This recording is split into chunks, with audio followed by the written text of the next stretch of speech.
tenho que trabalhar? Eu mesma. Eu. Entende? Se eu ficar com raiva, se eu ficar magoada, a dor é minha. Vai doer em mim. Às vezes ele mesmo se desculpou. Nossa, aquele dia não estava legal, não podia ter feito isso. Vou melhorar. Não vou mais fazer isso e segue a vida dele. Entendeu?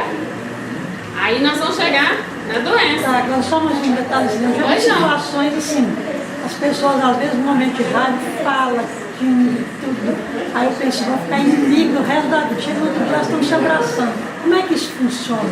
Dessa forma, compreensão. Ah, tá. Compreensão. Você falou, desabafou. Desabafou. Quantas vezes a gente está com raiva e fala coisas que depois a gente se arrepende?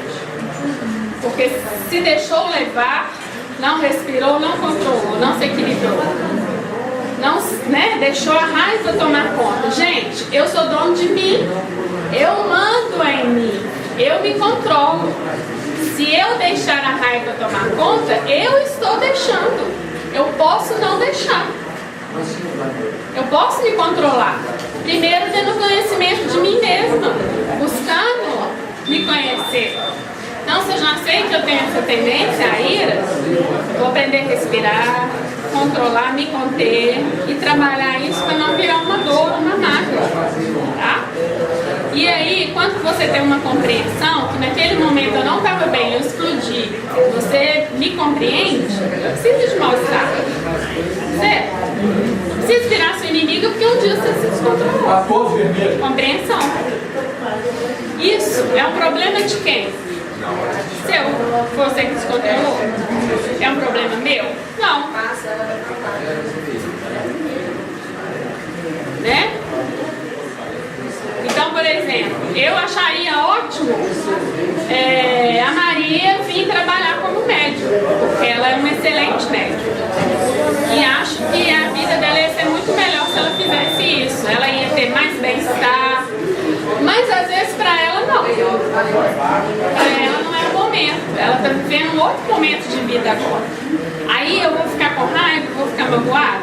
Não, eu vou entender que isso é o problema dela. Não é meu. O meu problema é, eu estou aqui fazendo o que eu quero, o que eu gosto? Estou, então não. Não é? Quando ela, porque às vezes isso vai ser uma violência para ela, vai provocar um mal-estar. Porque não é o momento que ela está equilibrada o suficiente para isso. Ela tem uma mediunidade, ela tem uma capacidade, ela tem conhecimento, ela tem prática, teoria, tem um instrumento afiadíssimo, mas ela está num momento pessoal que ela está frágil. Está trabalhando os sentimentos dela. Então isso talvez fosse uma violência para ela, nesse momento. Então, o que me provoca bem-estar, nesse momento, pode não provocar bem-estar para ela. Então, essa compreensão desse limite, dessa diferença, é que traz o bem-estar coletivo. Se eu quiser impor isso para ela não vai ser bom. E aí já vai gerar uma coisa ruim. Né? Então, é essa busca desse bem-estar, tanto pessoal quanto coletivo, que a gente está tentando entender. Assim? Funciona? E aí a gente vai trabalhando essas questões todas, né? Aí quando a pessoa passa a ter esse bem-estar espiritual e coletivo, ela passa a proporcionar esse bem-estar coletivo e ela começa a abranger as pessoas mais próximas do seu relacionamento. Então, se em casa ou no trabalho já não está um clima bom, mas eu estou bem, eu posso ajudar aquele clima a melhorar, em vez de falar assim, nossa, no meu trabalho está um clima horrível, eu quero sair de lá, eu quero me afastar, aquilo está me fazendo mal, eu posso virar o jogo. Se a sala está toda escura, eu posso ser uma luzinha ali e levar bem-estar para quem está precisando. Olha que bom, além de eu ficar bem no lugar que não está bem, que não está bom, eu posso ajudar os outros a melhorarem. Né? Porque existe o bem-estar pessoal e o bem-estar coletivo. A plenitude da vida saudável só é alcançada através de decisões pessoais e individuais. Ou seja, é necessário querer, buscar, se empenhar para conseguir a boa saúde e o bem-estar. Então depende de quem? Nós mesmos. E nós temos tudo: escolha, força, vontade. Mas às vezes a gente tá assim, né? Pois é. Aí é a escolha de deixar a gente se abater pelas dificuldades e não ter a visão do copo meio cheio, né? A gente sente que a outra metade que falta para encher está mais pesada, dá mais valor.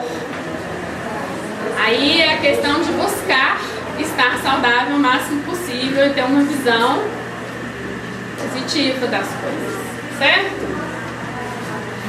Alcançar a vida saudável pode ser uma tarefa simples, desde que se tenha um desejo, se faça um planejamento, direcionando as prioridades e mudanças de hábitos. Todo mundo sabe que, por exemplo, beber água é muito importante para a nossa saúde, né? Será que a gente toma pelo menos 2 litros de água por dia? Simples, né? Exercício físico, né? Todo mundo sabe que é importantíssimo para a saúde, para o bem-estar, né? Para ativar os hormônios no organismo, trabalhar até a depressão, a saúde física, emocional, mental, ter um tempo pra gente. Hoje em dia a prefeitura já colocou aparelho em todas as pracinhas, está acessível para quem não tem grana ainda, né? Compra um tênis para fazer caminhada, é mesmo? Vai para o clube, vai para a academia, vai dançar, gente. Olha que exercício bacana, dançar, que delícia, né? Pode ser separado, pode ser agarradinho, hein? Pode ser um forrozinho, né? Não é um bem-estar, não é gostoso? Então vamos buscar as coisas que nos fazem bem, né? Essa mudança de hábito, ela não é urgente, mas ela é prioritária. Para a gente viver bem, estar bem, aproveitar a vida da melhor forma possível, né? Aprender a superar essas dificuldades todas. Olha que beleza.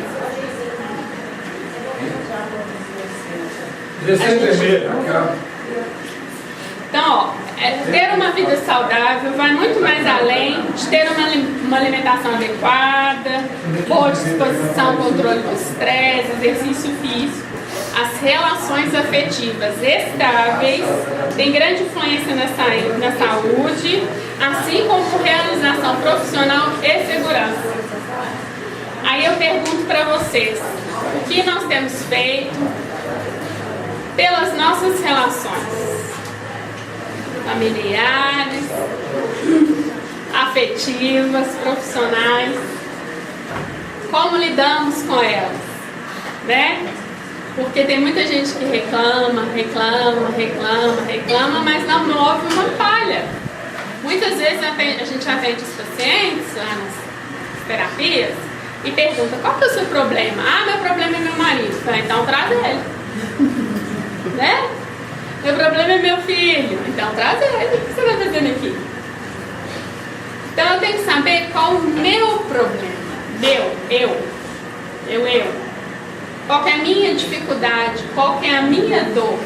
Qual que é a minha doença? Qual que é o meu mal-estar? Para eu poder tratá-lo, correr atrás de uma solução. Porque não basta conhecer só o problema, eu tenho que conhecer a solução do meu problema. Para eu saber o que eu tenho que fazer, que é o que a gente pede aqui, quando estamos aqui na recepção. Qual que é a solução do nosso problema?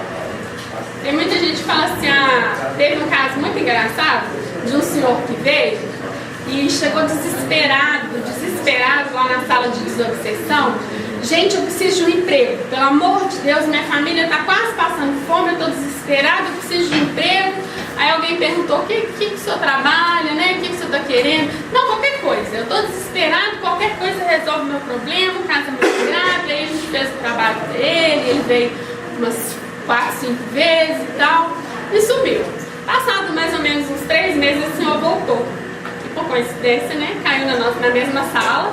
E aí, o senhor tá bem? Ele: não, eu vim de novo. Mas você não arrumou um emprego até hoje? Não arrumei, mas esse emprego é muito ruim. Mas a senhora falou que eu quero servir? Não, mas porque eu tô trabalhando à noite, num lugar longe, o patrão é ruim, o salário é ruim, os clientes são ruins, eu fico não sei quanto tempo esperando o ônibus, chego em casa tarde, eu tô cansado para ganhar uma mixaria. Mas o senhor falou que qualquer coisa estava bom.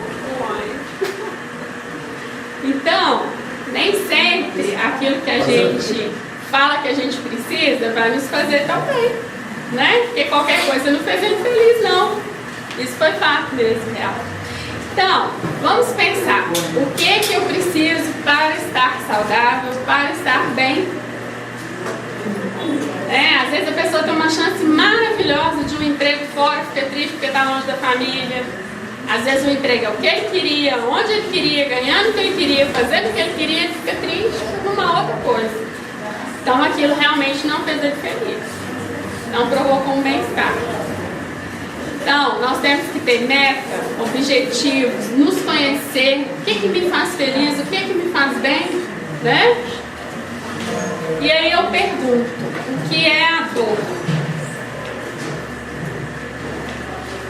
O que é a dor? Que dói. Que dói. O que mais? A dor é um sinal do nosso corpo que alguma coisa que não está correta. A dor é um sinal que está acontecendo uma coisa errada no nosso corpo, né? Ou uma coisa presa, uma coisa Está incomodando. um incômodo, uma coisa presa, tudo isso é dor. E quando a gente sente uma dor, o que a gente faz? Seria ótimo se fosse, né? Procurar um médico. Mas geralmente a gente toma um comprimidinho por conta própria para tirar a dor. E dorme. Esquece de observar por que está doendo. Meu filho queria. Para que está doendo? Né? Então eu peguei aqui alguns conceitos de dor de várias pessoas. Dor é uma sensação que surge quando há ameaça de dano aos tecidos do corpo, né? Senti-la é fundamental para manter a integridade do organismo. Olha que importante a gente não dar atenção para a dor. Então, manter a integridade do nosso corpo, né? Porque tem uma doença que a pessoa não sente dor. Esqueci o nome agora. E aí a pessoa tem que ficar indo no médico quase toda semana, porque se ela quebrar alguma coisa, tiver uma queimadura, ela não sente dor. Também, mas tem uma outra. Sistema neurológico. Não sente dor nenhuma em lugar nenhum do corpo. Aí, se ela cair e quebrar alguma coisa, ela não sente dor. Queimar, não sente dor e tal. Então, é um estresse, porque a pessoa pode morrer de qualquer coisa que ela não sabe. Né? Sensação de sofrimento decorrida de lesão e percebida por formações nervosas especiais. Também, mágoa e pesar. Também é dor. Dor é o que o indivíduo que a sente diz ser.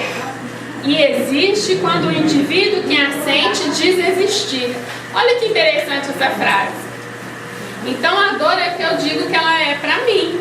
Porque às vezes a forma de uma pessoa me tratar me dói. E pra ela isso não é nada. Mas eu digo que dói. Porque às vezes eu falo assim, você foi grosso comigo, a pessoa fala, não fui não. Mas me doeu. E a pessoa não dá atenção, né? Não manifesta, não demonstra, né? Aí você guarda aquela dor. E quando a gente guarda a dor, o que a gente faz? Cuida dela direitinho, né? Alimenta, faz ela crescer, né? Cuida bonitinho. Aí ela era uma dorzinha, vira uma dorzona. Então, tem uma outra que boa também. Dor é uma experiência sensitiva e emocional desagradável associada a uma lesão tecidual real ou potencial ou descrita em termos dessas tais lesões. Então, olha como que a dor é importante e como que a gente dá pouca importância para a dor. Pensa, né? A percepção da dor é caracterizada por uma experiência multidimensional que envolve as dimensões neurofisiológicas, comportamentais, afetivas, emocionais, culturais, sociais e religiosas. Olha que importante, olha que grande, que peso que a dor tem pra gente e a gente dá tão pouca atenção para ela. A dor é um indício de que alguma coisa vai muito mal, seja físico, seja emocional, seja mental ou espiritual, né? Quantas pessoas vêm aqui com uma dor espiritual, uma dor energética? Quantas doenças, né, a gente fala, isso é de fundo emocional. Não é mesmo? E quando eu devo prestar atenção na minha dor? Sempre. Doeu, opa, é um alerta, né? O primeiro sinal da dor é um alerta de que algo não vai bem, ou no nosso corpo, ou no nosso ser real. Quando deixamos de lado esse aviso, que é a dor, não procuramos ajuda e usamos de forma, às vezes, recreativa, inconsequente, até abusiva, algumas medicações, deixando de identificar o problema real ou a causa, né? Propiciando a perpetuação da dor e a disfunção que ela está nos dando um alerta, né? Tornando esse quadro crônico. Então, gente, a dor começa assim mesmo. Alguma coisa acontece, eu penso, eu sinto e não dou conta de lidar com isso. E se eu não busco ajuda, seja ela médica e emocional, às vezes até psicológica, essa dor pode virar uma doença grave. Também com ente querido, alguma coisa assim também. Sim, tem que reagir e também tem que se permitir. Quando você perde alguém, você tem um momento de luto, prazo de luto. Você tem que chorar, você tem que sentir falta, você tem que sentir a dor, deixar ela vir à tona para depois ela poder ir embora. Muitas vezes a gente esconde, põe debaixo do tapete e deixa ela escondidinha. Então ela não passa, ela só está escondida, ela não está resolvida. Entende? E aí, quando a gente tem que deixar a dor embora, a gente tem que lidar com ela. Ah, que legal! Tem que deixar ela vir, sentir com toda a intensidade dela, para depois, trabalhar e deixar ela embora. A partir daí, desse não tratamento da nossa dor, somando a uma série de outros fatores, né, que a gente não cuida, pode se tornar uma doença denominada dor crônica e baixar nossa imunidade e isso virar realmente uma doença grave. É assim que tudo começa. Quando a gente retarda uma busca por um médico, por um tratamento, isso vai aumentando. Olha quantos anos a gente fica tomando um comprimidinho para a dor e não cuida. Não pensa por que aquilo está doendo. Não pensa o que é do meu emocional está desequilibrado para fazer aquilo doer. Porque muitas vezes a causa está aqui, tá? Quanto maior for o tempo de dor, maior serão as alterações encontradas e maior será o risco disso se tornar uma coisa crônica. Então, alerta, gente. A dor é um alerta. Os principais sintomas de uma dor crônica persistente são irritação, ansiedade, tristeza, dificuldade de concentração, diminuição da produtividade do trabalho, insônia, dificuldade para dormir ou diminuição do sono, acordar se sentindo cansado, sem ânimo para nada, levar uma vida com nenhuma ou pouca atividade de lazer e até redução do desejo sexual. Quantos de nós aqui se identificou com alguns ou todos desses sintomas? E qual o tratamento que a gente busca? Qual o equilíbrio? Né? Estar aqui já é um passo, né? Estar aqui já é um começo. Buscar ajuda já é um começo, né? Então, sinal que a gente não ficou em casa também só reclamando da vida, né? Já, né? Vamos puxar também, né?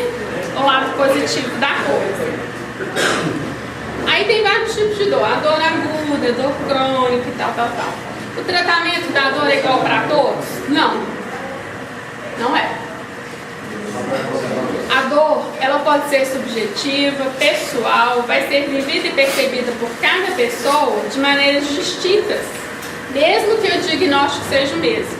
Foi assim que Bach, que é o inventor do sistema de florais, descobriu o sistema de florais. O que aconteceu? Ele era médico e ele começou a observar que duas pessoas com a mesma doença, tomando a mesma medicação, tinham reações diferentes. Aí ele começou a se perguntar por quê e chegou à conclusão que é por causa do emocional. Então, um belo dia, quando ele estava fazendo uma caminhada no campo, de de manhã cedo, ele começou a observar que a luz do sol batia no orvalho em cima das pétalas de flor. E ele, como médico, sabia que aquilo tinha um efeito. O que ele fez? Começou a provar. Olha a sensibilidade do cara.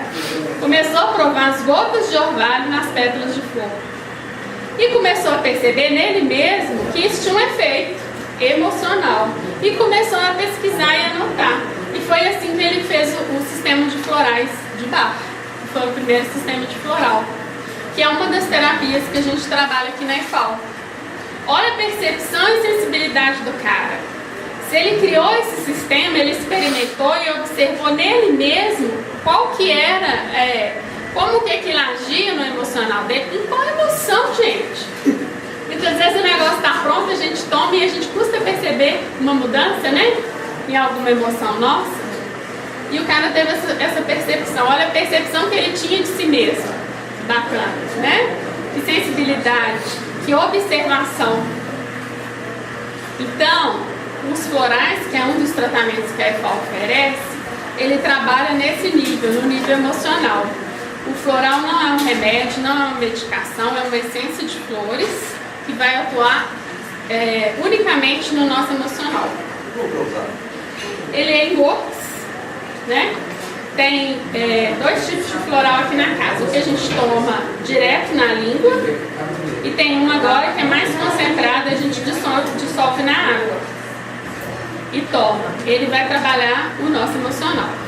Então tem o Gotas do Infinito. Gotas do Infinito, que é esse que a gente toma com a água, que é muito concentrado, é muito bom, tá? Ele tem os florais astrológicos, que a gente pode tomar pelo signo, que vai trabalhar o emocional, né? A dificuldade de cada signo, tá? E tem as essências florais, que a gente pode fazer um buquê, combinar mais de uma para esse emocional. Tem as flores, né? Os buquês de flores, que cada flor vai trabalhar um tipo de emocional, e tem as fórmulas, por exemplo, para a adolescência, para a ansiedade e preocupação, para atrair a prosperidade, para a concentração e memória, para quem está fazendo concurso, prova, né? Para contato e expressão, coragem e confiança, despertar, disposição e alegria. Então, muitas vezes, a pessoa tem que passar pelas terapias para definir qual que é a emoção que eu tenho que trabalhar. Porque às vezes a pessoa tem tristeza, mas às vezes ela não tem tristeza, ela tem carência de alegria. Olha a diferença. Às vezes eu não estou triste, mas eu tenho carência de alegria. Pensa nisso. Não. Porque às vezes a pessoa não tem alegria, mas ela não está triste. É diferente. Olha que sutil. E olha que difícil para a gente detectar. Né? Às vezes eu tenho um trauma, tem para limpeza energética, harmonia feminina e harmonia masculina, relacionamentos, tem para melhor idade, que não quer dizer que é só para pessoa idosa, tá? Porque eu já vi o Cláudio receitar melhor idade para bebê, a mãe quase teve um infarto, tanto rir. Mas por quê? Ele trabalha uma tranquilidade, um equilíbrio interior, uma harmonia interior, entendeu? Traz tranquilidade, harmonia, equilíbrio, vigor físico e mental, força, superação, autoestima, compreensão que completa a vida daquele que vive intensamente, de maneira que cada fase tem suas questões. Olha que bacana. Fazendo conciliação entre a vida que a gente já viveu e que a gente deseja viver. Então a gente vai identificar qual o problema da pessoa e vai receitar o floralzinho, né? Reforçar a imunidade, relacionamento, superação de traumas, de perdas, né? Um momento de falecimento, igual você falou. Um momento de vida nova, de mudança de vida, que a gente não tem força, né? Às vezes a gente quer mudar e não tem força. O floral nos dá essa força. Tem fórmula do sono tranquilo e de emergência, que é o RESPER e o SOS. O floral ou da melhor idade? O floral é o da melhor idade. Não, melhoridade é uma das formas. Isso que eu li são cada formas específicas para essas coisas. Tem um floral para cada emoção. Entendeu? Às vezes eu posso trabalhar mais de uma emoção. Então, às vezes a pessoa está com estresse, depressão. Eu posso trabalhar estresse e depressão. Mas eu vou me perguntar por que ela está com depressão. O que causa?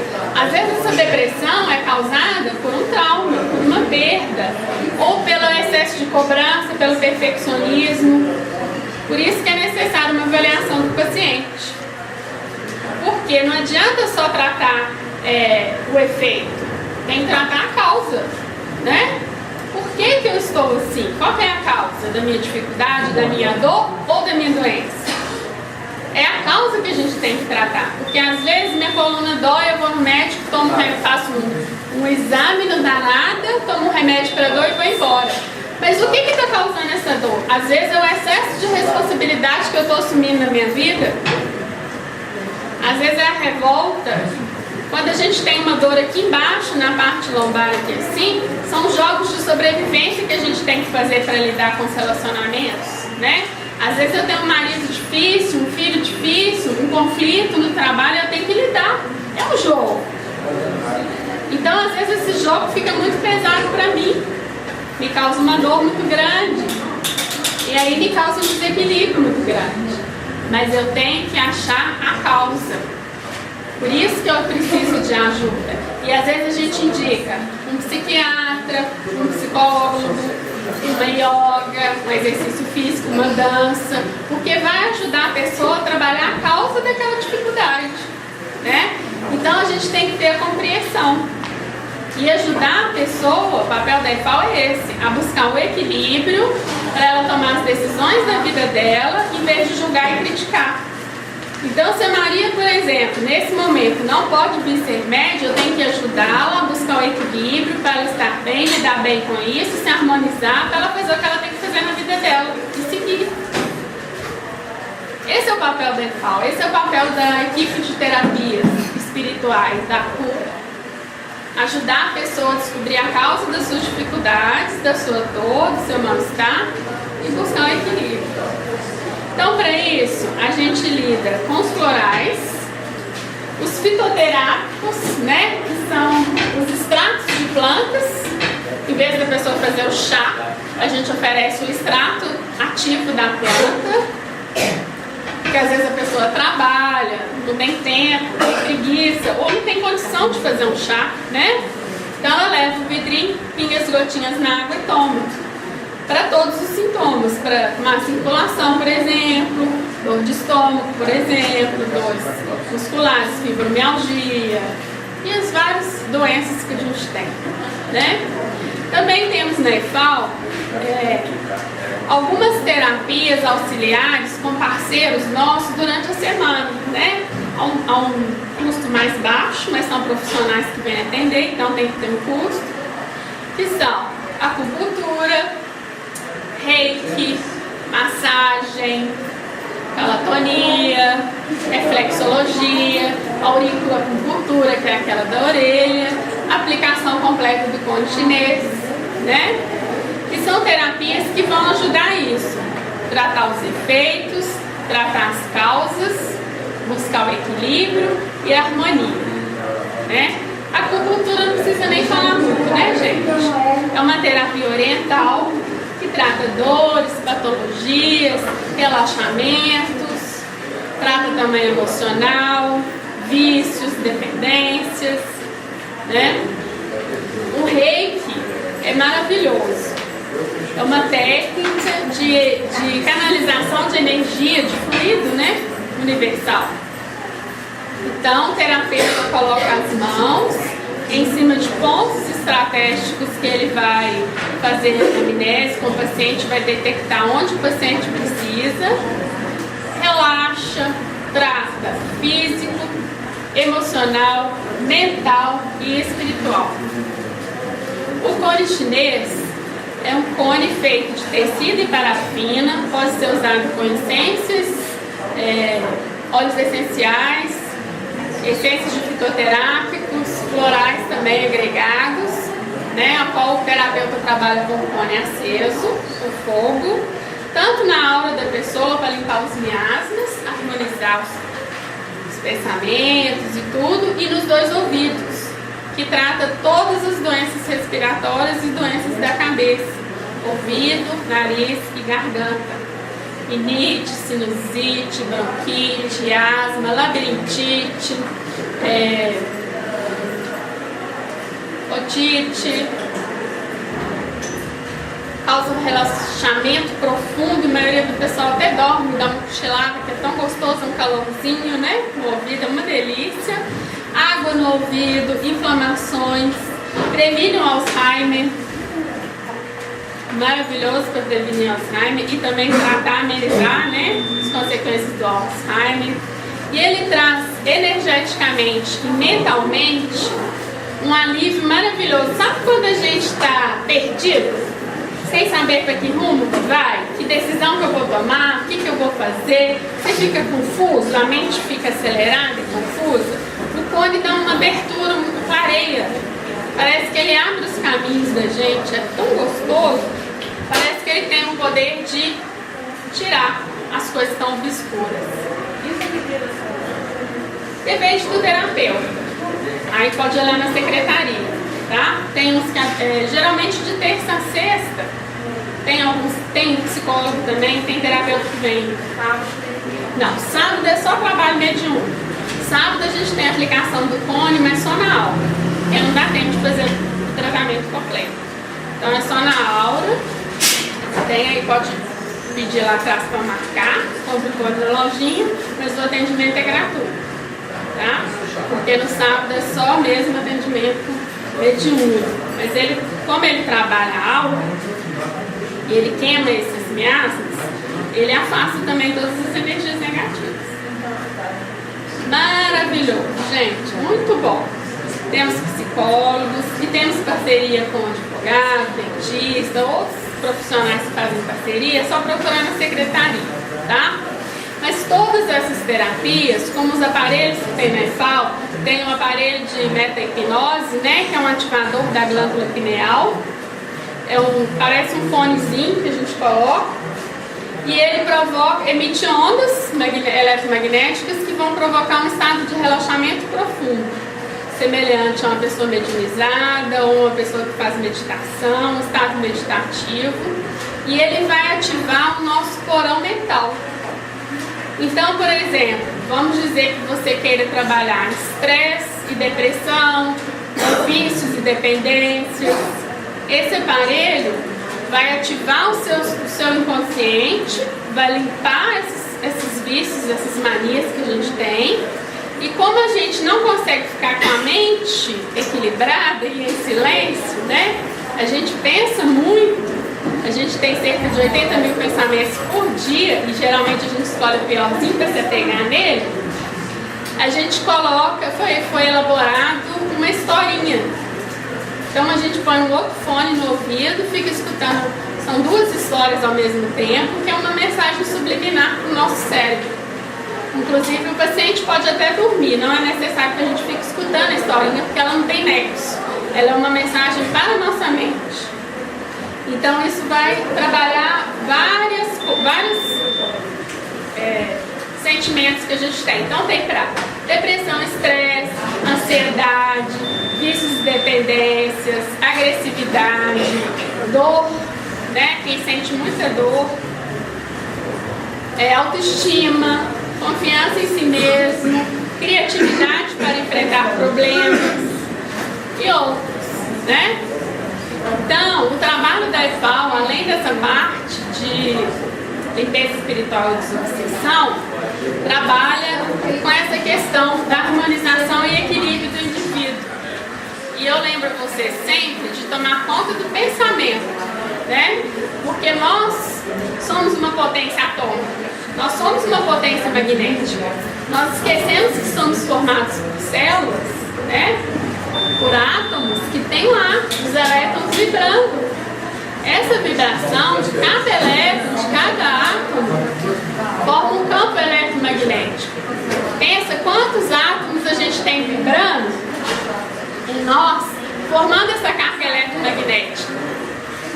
Essa carga, junto de todos, vai formar nossa aura, nosso campo eletromagnético. E esse campo vibracional, ele vai ter o tom que a gente dá. Se eu penso positivo, né? Se eu tenho bem-estar, eu vou vibrar positivamente. Ou não. E as pessoas sentem e percebem, é isso que vai me dar saúde ou não, bem-estar ou não, dor ou não. Então pensa, como que eu estou vibrando? Qual a energia que eu estou emitindo, né? Então digamos que eu equilibrada, eu bem, estarei vibrando mais ou menos assim, né? Vamos fazer de conta. Se eu tenho uma raiva vinha, se eu tenho uma angústia, se eu tenho uma briga, se eu tenho uma mágoa, aí eu vou começar a vibrar assim. Olha que diferente.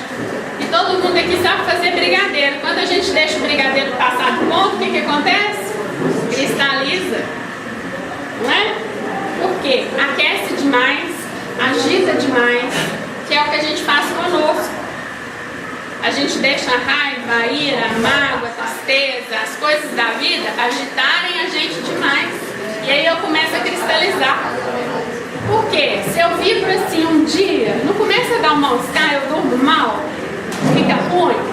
Se eu fico assim uma semana com esses sentimentos intensos e negativos, já começa a dar uma dor no estômago, né? Se eu fico assim um mês, eu começo a sentir dor de cabeça, cansaço, dor nas costas, não sei o quê. Às vezes eu fico vibrando assim um ano. Às vezes eu fico vibrando assim durante anos. O que eu vou fazer? Eu vou aumentar minha circulação, a tensão, o calor do meu corpo e vou começar a cristalizar as minhas células. E aí eu formo tumores. Eu formo pedra nos rins, pedra na vesícula, eu formo câncer. Eu formo feridas, porque eu não dou atenção para a minha dor, nem física e nem emocional. Eu não busco ajuda, eu não procuro equilíbrio, eu não procuro harmonia. Eu pego a minha dor e vou alimentando ela, crio ela direitinho.